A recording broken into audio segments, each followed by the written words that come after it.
Okay, I'm going to return to instructor view here.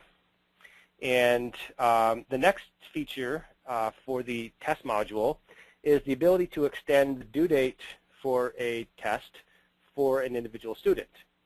So I'm going to go into my Lesson 4 test here, okay? And I'm going to click on Learner Results.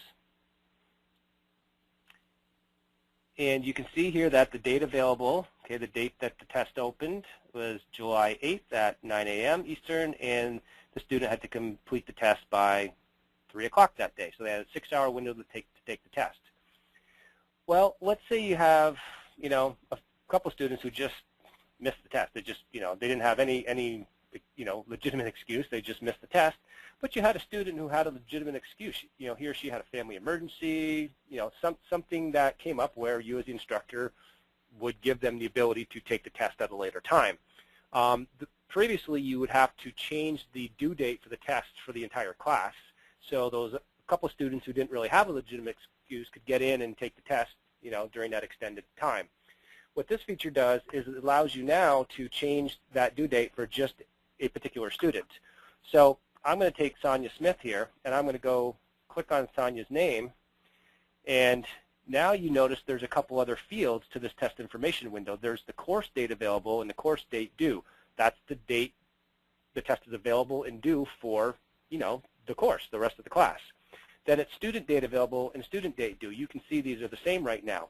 Well, let's say Sonia had a legitimate excuse why she could not complete this test yesterday. And so, I say to her, okay, Sonia, I'm going to change your availability window to, tomorrow from 9 a.m. to 3 p.m. I change the setting for her. I click the Save link. And now you notice that the course date available and course date due are different from the student date available and student date due. Sonia's test is now due on the 10th. But if I go back and look at the other students and I go look at John Smith, okay, John Smith's dates are still the 8th. Okay, he didn't have a legitimate excuse, so he doesn't get to make up the test. So that's the second test module feature, the ability to extend the due date for an individual student